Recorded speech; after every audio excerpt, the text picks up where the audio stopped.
Welcome, listeners, to AI True Crime, where we shine a light on the darkest corners of modern history. I'm your host, AI.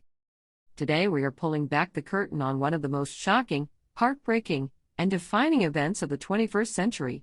This is not just a story of terror and destruction, this is a story of resilience, of a city that refused to break, of heroes who emerged in the midst of hell. This is chaos at the finish line, the Boston Marathon bombing. The date, April 15, 2013. A day like any other in the vibrant, historic city of Boston, Massachusetts. But this day was special. It was Patriots' Day, a day when the city came alive with the annual running of the Boston Marathon, a race that had become more than just a test of endurance. It was a symbol of hope, perseverance, and the enduring human spirit. The Boston Marathon is no ordinary race. It's the world's oldest annual marathon, a storied tradition that draws runners from around the globe.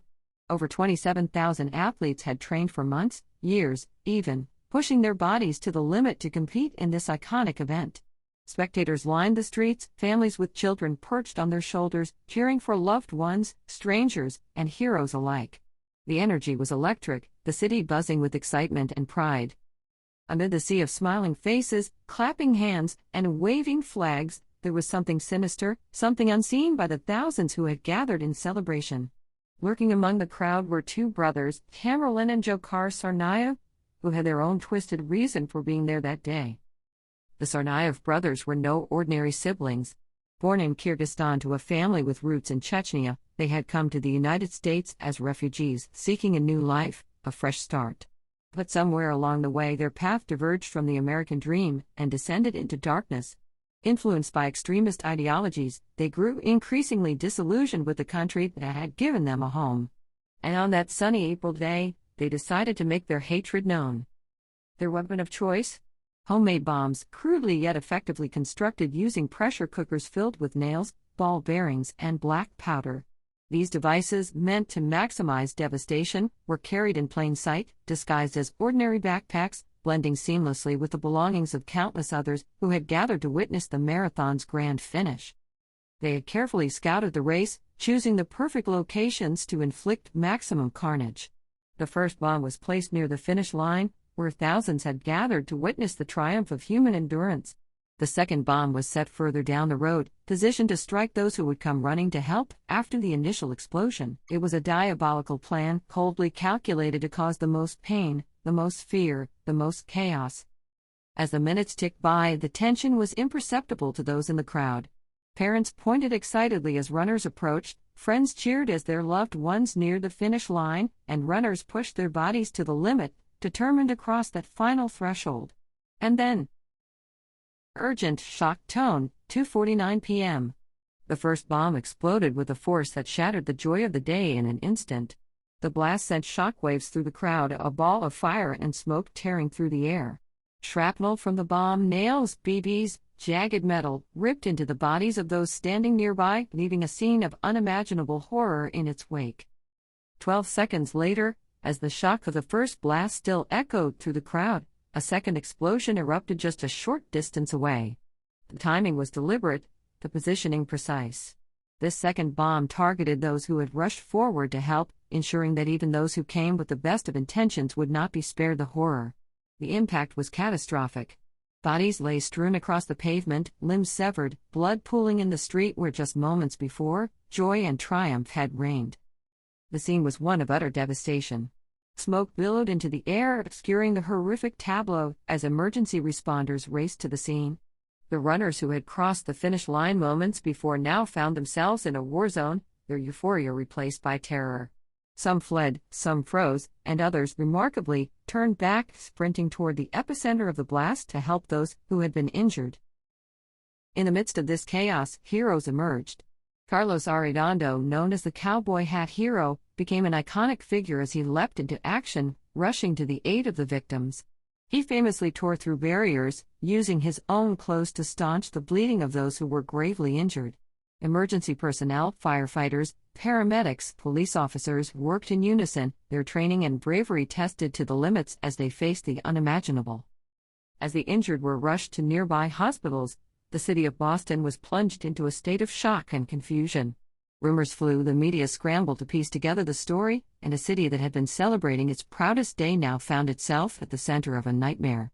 3 lives were lost in the initial blasts. Martin Richard, just 8 years old, whose innocent face would become a haunting symbol of the tragedy; Crystal Campbell, 29, a vibrant young woman with a heart of gold; and Lingzi Liu, a 23-year-old graduate student from China, whose dreams were cruelly cut short. But the casualties did not end there. Over 260 people were injured, many critically. Lives were irrevocably changed in the blink of an eye. Some lost limbs, others suffered injuries that would take years to heal, if they ever did. The scars, both physical and psychological, would run deep for those who survived. The investigation began immediately, but the authorities were faced with an immense challenge. Who were the perpetrators? Where had they gone? And, perhaps most terrifying of all, was this just the beginning? The FBI and local law enforcement launched one of the most extensive manhunts in U.S. history. Surveillance footage from the scene revealed the 2 suspects, young men with backpacks, calmly walking through the crowd just before the explosions. Their identities were soon uncovered: Tamerlan and Dzhokhar Tsarnaev, brothers with a history of radicalization, their actions motivated by extremist ideologies. This harrowing story doesn't end with the explosion. No, listeners, it only gets darker. The city of Boston was under siege as the Tsarnaev brothers went on the run. A citywide manhunt unlike any other ensued, with law enforcement hunting down these monsters in a desperate race against time. After the bombs exploded on April 15, 2013, the Tsarnaev brothers initially managed to blend into the chaos they had created. As the city of Boston descended into confusion and panic, Tamerlan and Dzhokhar Tsarnaev calmly walked away from the carnage, disappearing into the sea of people. In the immediate aftermath, the brothers returned to their normal routines, trying to avoid detection while the authorities launched a massive investigation into the attack. For the next 2 days, April 16th and 17th, the brothers laid low. They stayed in Boston, avoiding any behavior that might attract attention as the FBI and local law enforcement agencies worked around the clock to identify the perpetrators. Surveillance footage, witness statements, and bomb fragments were all meticulously analyzed, but for those first 48 hours, the brothers remained unknown to the public, quietly hiding in plain sight. Everything changed on April 18th. That evening, the FBI released photographs and video footage of 2 young men, suspects in the bombing, seen walking near the marathon's finish line with backpacks just before the explosions. The images quickly spread across news outlets and social media, sparking a citywide manhunt. The Tsarnaev brothers, now aware that they were being actively pursued, made a desperate and violent attempt to escape. At around 10:30 p.m. on April 18th, the brothers ambushed MIT police officer Sean Collier as he sat in his patrol car on the MIT campus in Cambridge. Their goal was to steal Collier's gun, but they were unable to remove it from his holster.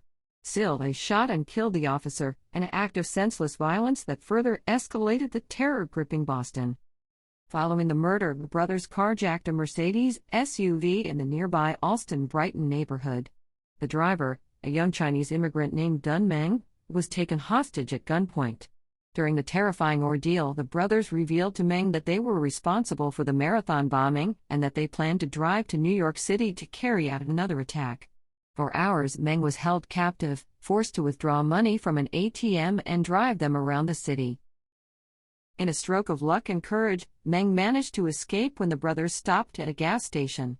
Seizing a moment of inattention, he bolted from the vehicle and ran into a nearby convenience store, where he called 911. His escape was a turning point. It gave law enforcement critical information about the suspect's location and intentions. Early on April 19, police located the stolen SUV in the Boston suburb of Watertown, leading to a dramatic and violent confrontation. The brothers engaged the police in a furious shootout, hurling explosives and firing guns in a desperate attempt to flee. The narrow residential streets of Watertown turned into a war zone as the gunfight raged on. During the battle, Tamerlan Tsarnaev was critically wounded. As the police closed in, Dzhokhar attempted a reckless escape, driving the stolen SUV over his brother's body and dragging him several yards. Tamerlan later died from his injuries, leaving Dzhokhar to continue his flight alone. With Tamerlan dead and Dzhokhar on the run, Boston was plunged into a state of lockdown. Residents were ordered to stay indoors as heavily armed police conducted a door-to-door search across Watertown. The entire city, already traumatized by the events of the Marathon bombing, was now paralyzed by fear as the manhunt intensified. Despite the exhaustive search efforts, Dzhokhar managed to evade capture for most of the day. It wasn't until the evening after the lockdown was lifted that a Watertown resident noticed something unusual in his backyard. Bloodstains on a tarp covering a boat led the man to investigate further. When he lifted the tarp, he found Dzhokhar, wounded and hiding inside. Police were quickly alerted, and the quiet suburban street was soon surrounded by SWAT teams and armored vehicles. A tense standoff ensued, with officers negotiating Dzhokhar's surrender. After hours of waiting, he was finally captured at around 8:45 p.m., bringing an end to one of the most intense and terrifying manhunts in American history. In the days that followed, the full extent of the brothers' actions and motivations came to light. The investigation revealed that the Tsarnaev brothers had been radicalized over time, influenced by extremist Islamic ideologies. They had acted largely on their own, fueled by a deep-seated anger and a desire to strike out at the country that had taken them in. Dzhokhar Tsarnaev was charged with 30 federal crimes, including the use of a weapon of mass destruction. In 2015, he was convicted and sentenced to death, a decision that sparked significant legal debates and ongoing appeals. The events of those 4 days, from the bombing to Dzhokhar's capture, left an indelible mark on Boston and the nation, a stark reminder of the fragility of peace and the enduring resilience of the human spirit. In the aftermath of the Boston Marathon bombing, as the smoke cleared and the sirens faded, Boston was left to pick up the pieces of a shattered sense of security. The city, which had witnessed both incredible acts of heroism and unimaginable horror, now faced the daunting task of seeking justice for the lives lost, the bodies broken, and the hearts forever scarred. The trial of Dzhokhar Tsarnaev was not just a legal proceeding, it became a catharsis, a reckoning, and a defining moment in Boston's history. On April 15, 2015, exactly 2 years after the bombings, Dzhokhar Tsarnaev stood trial in a federal courtroom in Boston. The trial was one of the most closely watched legal proceedings in recent American history. The city that had been terrorized now became the focal point of a complex and emotionally charged pursuit of justice. The courtroom was filled with survivors, families of the victims, and an army of journalists documenting every moment. For many, this trial wasn't just about determining Tsarnaev's guilt, that was never in doubt, but about understanding why this young man, who had once been a college student with friends and a future, had committed such an atrocious act. The prosecution's case was overwhelming, built on an avalanche of evidence.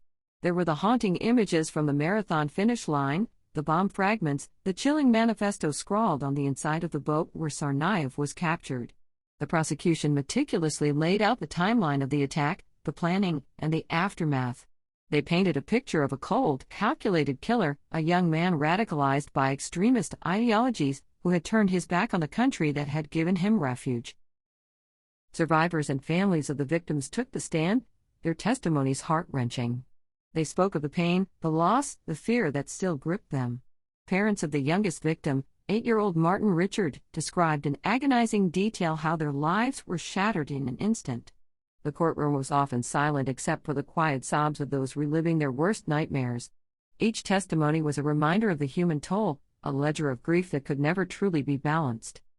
Yet amid the overwhelming evidence and the parade of witnesses, the defense took a different approach. Judy Clark, the renowned defense attorney who had previously represented other high-profile defendants, did not argue Dzhokhar's innocence.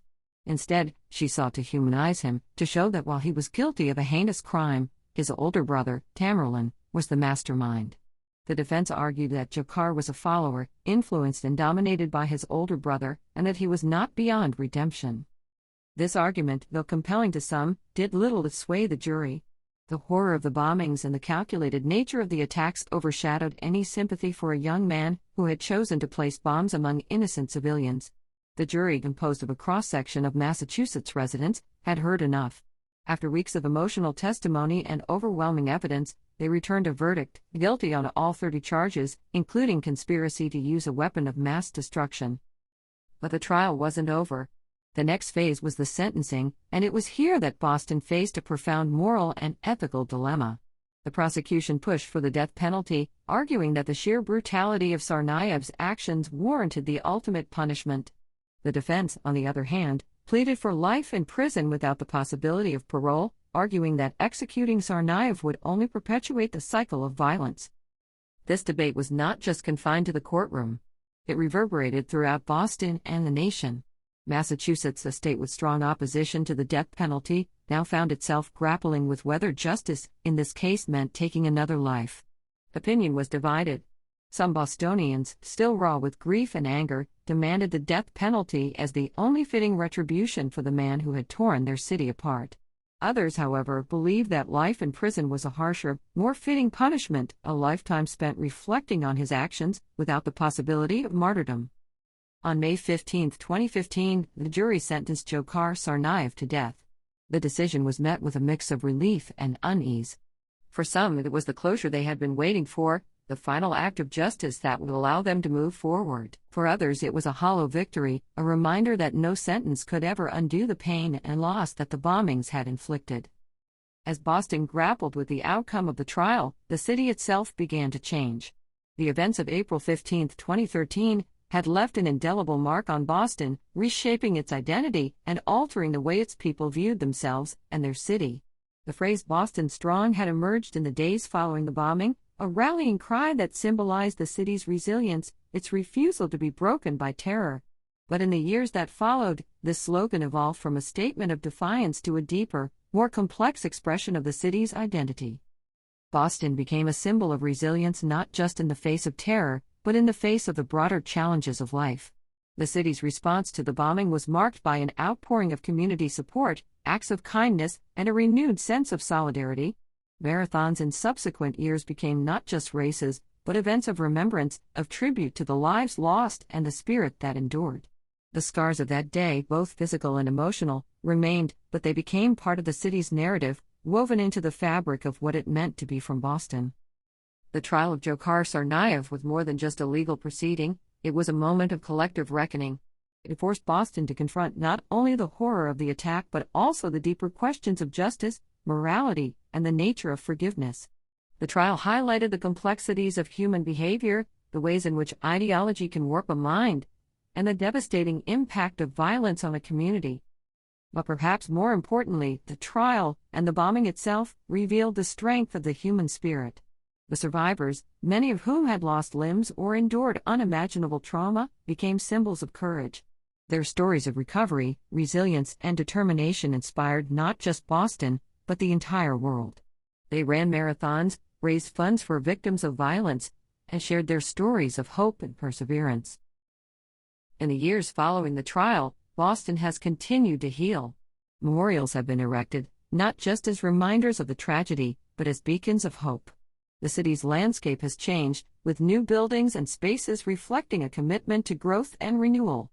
But the memories of that fateful day, and the trial that followed, remain ever present. They serve as a reminder of the fragility of life, the darkness that can emerge from within, and the power of a community united in the face of adversity. The trial of Dzhokhar Tsarnaev may have ended with a sentence, but the story of Boston's recovery continues. It is a story of a city that refused to be defined by a moment of terror, but instead chose to be defined by its response, by its strength, its resilience, and its unwavering commitment to justice, no matter how difficult the path may be. And so, as Boston moves forward, the legacy of that day, and the trial that sought to bring closure, lives on. It lives on in the hearts of the survivors, in the memory of those who were lost, and in the spirit of a city that, no matter the challenges, remains Boston strong. This has been AI True Crime. Join us next week as we explore a strange case from Hollywood's history.